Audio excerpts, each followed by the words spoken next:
Mom, Dad, I humbly suggest you save some money and shop Amazon for back to school. It's for my growth, meaning my body's growing at an alarming rate. And clothes you buy me this year will be very small very soon. Plus, the clothes I love today will be out of style tomorrow. But at least your wallet doesn't have to be my fashion victim if you shop low prices for school at Amazon. Hopefully this is helpful. Amazon. Spend less, smile more.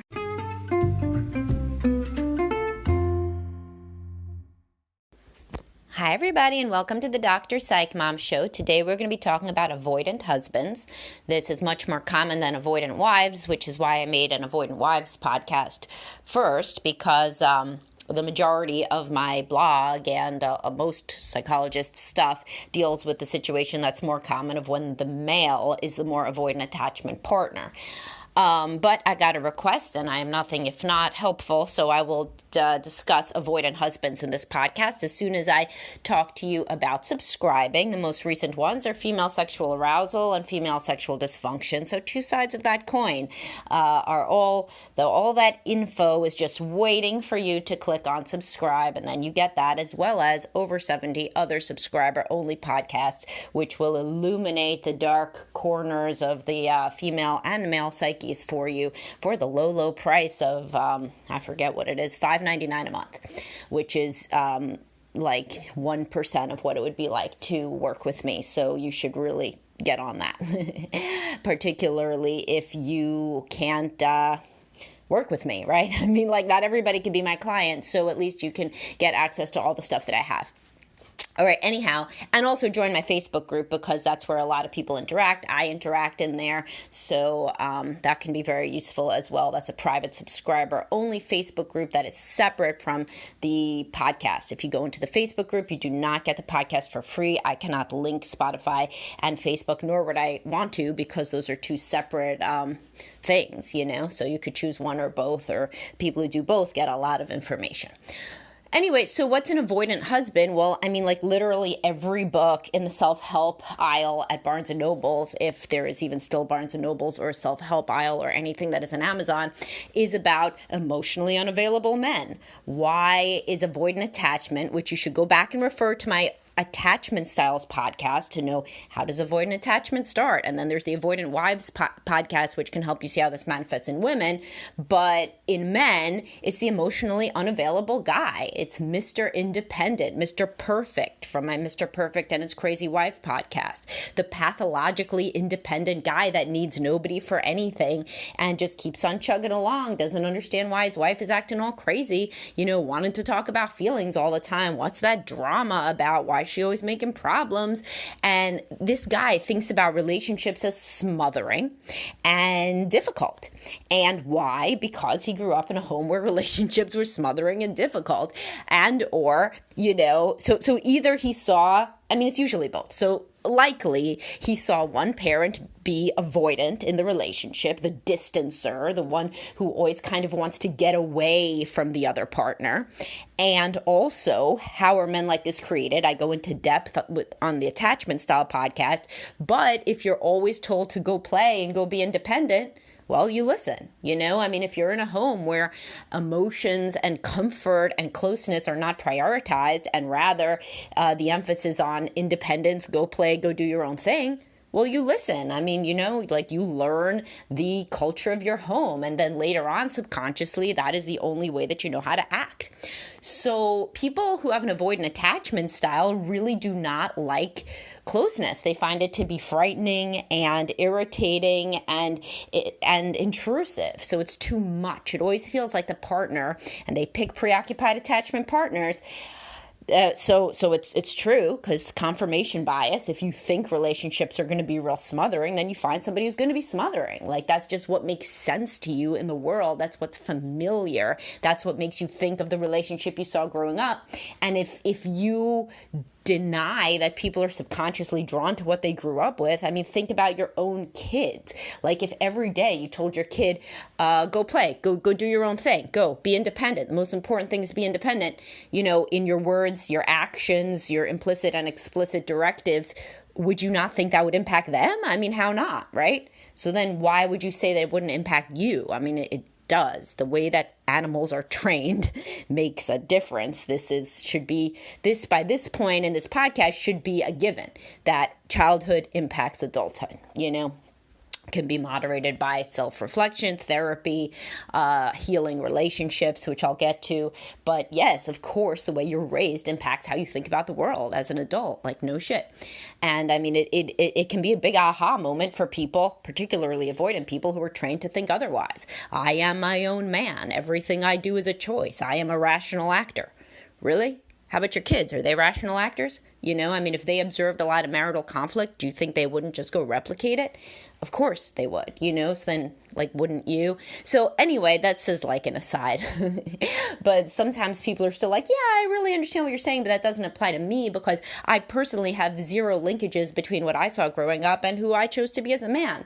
And it's like, man, you know how much your money we're going to be wasting in therapy proving that shit to you? Let's just fast forward 6 months until you're like, oh, wow, you mean if you abuse a kid, it impacts them as an adult? Okay, so it doesn't have to be abusive. It can just be the culture of my home that impacts me as an adult.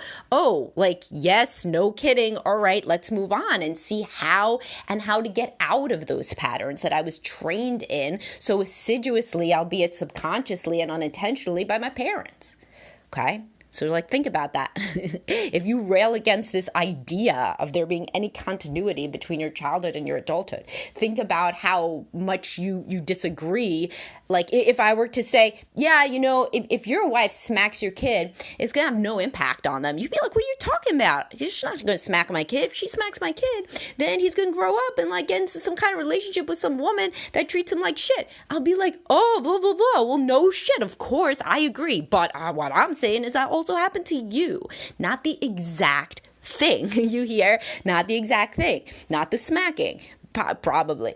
But another thing, like a mother that always turns away and says, go play, I'm busy. So what are you going to learn? Don't go to people for comfort. Then what are you going to do? You're going to get into a relationship that's not comfortable. It may be a woman that acts totally different than your mom did, or maybe a woman that's always up your ass to hang out and stuff, but either way, it's not comfortable, not safe, not a place where I can rely on someone. So anyway, the avoidant attachment man is the guy who values hobbies, he values his friends, he values work, really values work. He values anything that makes him feel independent and liberated and unconstrained by the demands of another person. You can see how this would not appeal to securely attached women who want more interdependence, and it would not appeal to other avoidant attachment women because then there's nobody is the one who kind of starts the relationship because they just both don't give a shit, So who is left? The preoccupied attachment woman, the pursuer, the one who finally gets this guy to open up, settle down, be close, etc. But she does it every day as an uphill battle. And the only sort of woman that's going to get involved in that is a woman who deals with her own insecurity issues, who herself was raised to think that relationships are not good and trustworthy and affirming and reassuring, but someplace where you're always begging for somebody to love you. So that's how these relationships go. The woman follows the man around basically without saying these words, sometimes with saying these words, saying, love me, pay attention to me. And the more that she does that, the more the man pulls away and says, I gotta go to work. I don't know what this shit is. Calm down. You're acting crazy. We're fine. Everything's good. I gotta go. And that's really the hallmark of the relationship is he's always saying he's gotta go, either physically or emotionally. I gotta go to work. I gotta go do this. I have this commitment. Commitment. It's good for us to spend time apart, etc., etc., etc. And that's not saying that it's not, that people don't have to go to work. Of course they do. Of course they can hang out with friends and pursue hobbies. But it's the tone that the emotionally avoidant man says this in that makes the woman so upset. It's not, oh, sweetheart, I got to go now, but I'm going to miss you. I love you. I'll see you soon. And if you really needed me to stay ever, I would. Even just that, when I help couples to say something like that in couples counseling, the woman, never asks him to do it unless she's like about to die, you know? Like I'll say to men, like, and men will be like, no, you don't understand. If I told my wife that if she really needed me, I would be there, then she would never let me out of her sight, never let me out of the house, and I would lose my job. I'm like, are you crazy? Like, literally, like, think about what you're saying. You got small kids. You think she wants you to be unemployed? Like, what are you really saying? Where is it coming from? Where is this fear coming from that if you give over trust to anybody, they are going to exploit you and they don't have your best interests at heart and they're going to make terrible decisions? It doesn't take a genius to figure out that those patterns would be established early in life. So in this case, the guy was disappointed early on by caregivers and attachment figures in an emotional way. And now he thinks that if he gives his wife an in, she's going to like use it and like exploit him. Whereas the guys that actually can bring themselves to say, okay, I want a different kind of relationship. Looks like my wife's honestly so upset all the time. She's going to leave me. I've gotten to the place that I'll try this crazy couples counseling. What are you telling me to say? All right, fine. I do mean it. If you really ever did need me, I would be there. If you really needed me, and if you say I really need you, I will come home. The guys who say that, the woman is like, it's like a game changer, you know, because she's like, really? You would? Really, you would? Or you're saying that because she told you to? And the ones that are saying it because they had a different way that they thought about it, that they're really willing to try a different way of interacting, they've thought about it, they're like, well, shit, I mean, it's my wife. I probably would have done that anyway, you know, come home if she really needed me to. All I'm doing is verbalizing it, so maybe I'll take a risk and verbalize it. So they say, yeah, I would. If you really needed me, I would come home from work. That can be transformational in an insecurely attached relationship of the type that I'm describing, because the woman finally gets to feel important, like that she would be a priority if she really needed him. And this is what the preoccupied attachment partner, the wife, is wanting all the time from the avoidant guy. Just this proof, this validation that she's important in some way, because she never felt like that as a kid growing up. And so she is too clingy and he is too pathologically independent. But when they both learn to be more in the middle, then this kind of couple can really improve and grow and develop this more mature adult kind of relationship versus two children just trying to like grab, you know, like their own, like get something from the other one, you know, with the preoccupied attachment wife trying to grab like closeness and security at all costs, and the guy trying to push away and grab his independence at all costs. So that's this is a really common type of interaction, and males are more avoidant than females because of, you know, the gender roles. You know, men are supposed to, quote unquote, be more independent.